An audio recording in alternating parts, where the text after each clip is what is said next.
ọmọ tó jẹ́ ọmọ ọ̀ta street boy tí kò wọnú church èmi ní ọkàn lọ́hùn ju ẹni tó gbé báyìí sínú church lọ. ẹ máa wo Kóńkó lórí Àwo TV. gáàsì rí fìlà rẹ̀ láti pẹ́ gbé lọ sí filling station. Is that possible? láì ṣoògùn. wọ́n pray bá ọ̀rẹ́ wọn pray pé gas kó fìlà rẹ̀. àwọn ọ̀dẹ̀.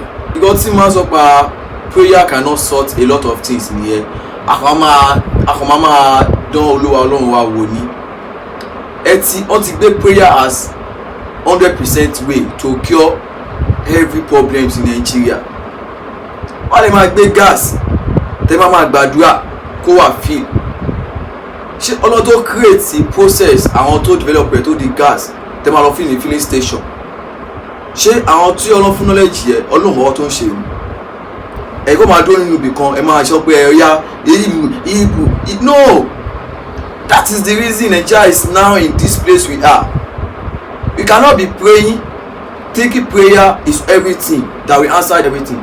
You have your own path to take, your own way to take, your own knowledge to find, to look for lot of things. Prayer without action. Because when you talk about prayer, definition of prayer ni pé every day our heart we talk of positive things, then we reject negative things. We pray within ourselves. It's not a must you open up widely that you pray. It's not a must because you go to church you pray. It's not because you are outside there. Àwọn èèyàn yẹn pé òun gbàdúrà ló gbàdúrà. Okay, with the little Bible that I see in your car, aṣáàgbọ̀pọ̀ nínú Bible pé go inside your room and pray, lock your door. Don't pray like the people, like the synagogue that go publicly and pray so that people know they are praying, say that they have received their reward in that way. So Ọlọ́run ṣe Ọlọ́run àbòsí. The best way to pray is within your room. So ẹ wá lọ ń gbé gas, ẹ wá ń gbàdúrà kí gas kó fill. That is not the process of praying now. Ọlọ́run ti ṣe gbogbo ọ̀kan already. Pípẹ́ àti máa ń sàlẹ̀ lẹ́yìn. Ẹ wo àgbàdo yẹn tá a bá mú ẹ̀kọ́ báyìí tá a gbẹ́lẹ̀ tá a fi síbẹ̀ tá a bomi rin ṣé àgbọ̀dọ̀ wọn máa gò fún ara ẹ̀ ni.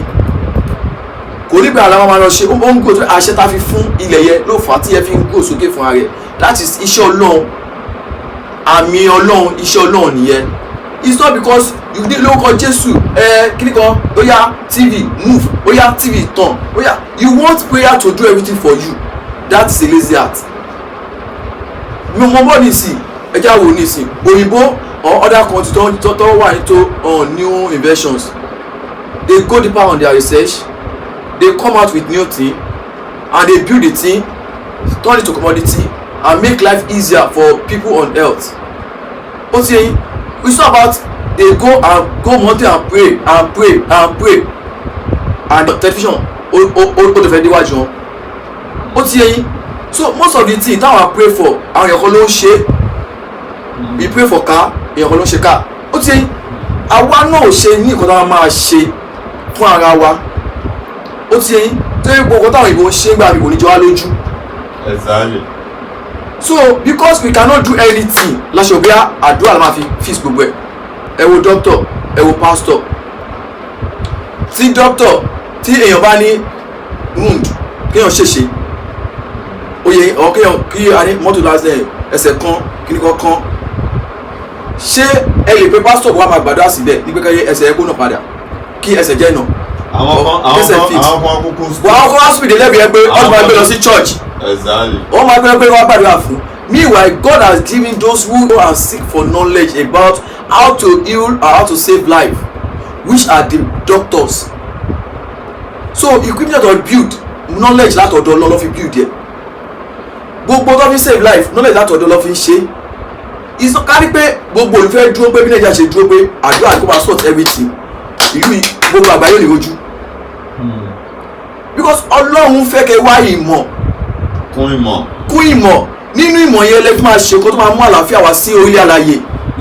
nínú ìmọ̀ because nínú ìmọ̀ wíwá ẹ̀gbọ́n yẹn máa ṣe alábàápàdé ọ̀dọ́. because tèmi ti sọ lílé pé nínú ìmọ̀ yẹn lè máa gbọ́ bí Ọlọ́run ṣe tó. gbẹgbẹgbẹ ẹ̀kọ́ sọ pé you gonna pray no. ọmọ tó jẹ́ ọmọ ọ̀ta street boy tí kò wọnú church èmi ní ọkàn lọ́hùn ju ẹni tó gbé báyìí sínú church lọ. torí pé nínú ìgboro tó wà yẹn ó ti rí oríṣiríṣi ìrírí tó yẹ kó mọ̀ pé Ọlọ́run wà. ṣẹ́rẹ́ lòmíì ọkọ̀ sọ fún ni kò rí nǹkan fún ara rẹ̀ kò jẹ́ lọ́wọ́ fún ara rẹ̀ ó ti but by the time tó bá ní if care is not taken ó máa go astray because àdúrà tó ń gbé ó máa fix gbogbo wàhálà fún mélòó àdúrà máa ṣe bẹ́ẹ̀ you have your own work to do Ọlọ́run kọ́ máa ṣe gbẹ̀ fún yín because Ọlọ́run ti ṣe assignment ẹ̀ ó ti bless gbogbo kan fún wa ó fi oríṣiríṣi kan sínú ilẹ̀ àwa la máa make research láti wú jáde kó táwọn òyìnbó yẹn fi ń jẹ jù wá ló pọ̀ gan. Amen of day lè máa rí bí ẹni ẹ wá ṣe crusade ìta gbangba because of poverty ni ọ̀pọ̀lọpọ̀ tó wà nínú ìjọ ìṣẹ̀lú gbọ́dọ̀ sínú ìjọ tó gbé ọ̀fẹ́ yẹ ọ̀bẹ abẹ poverty máa solve òyìnbó ìrònú bẹ̀ tó bá wà nínú ìjọ yẹn lọ́wọ́ pé ìṣe yóò solve wọ́n bí akóso lọ òyìnbó tẹ́lẹ̀ bí akó wọn náà yẹ tó make sense tó ń bí technology tó ṣe biology tó ṣe àwòtẹ́ bí àwọn ẹ̀yin lẹ́mú lọ́jọ́ lọ wọ́n mọ bí wọ́n ṣe tóbi tó jù yín lọ because ìdí tí mo wọ́n bá mọ bí wọ́n ṣe tóbi tó jù yín lọ pé àwọn gbogbo ló ń mọ bọ́ yẹn create ìfẹ́ and humanity ẹ wo fídíò Jigan tó lọ sí Amẹ́ríkà tó jẹ́ bọ́lẹ̀ ní airport tí òyìnbó yẹn tì tó ń tì ní wíṣẹ́ àgbẹ̀gbẹ̀gbẹ̀ tó yẹ sọ fún àyè pé ẹ wo ògbówó ẹ bọ́ ẹ ṣe mí wọ́n ẹ take care mi because they have love and they cherish every creature. ọ̀hún ní ìwà ìgbé tó gbé mi èmi wà able kí máa ráìdì ẹ tó wà disable wọn nínú ẹ̀jẹ̀ wọn because they go in love they have make more research to know that ìkọ́ tó lè set life wa ni love and humanity.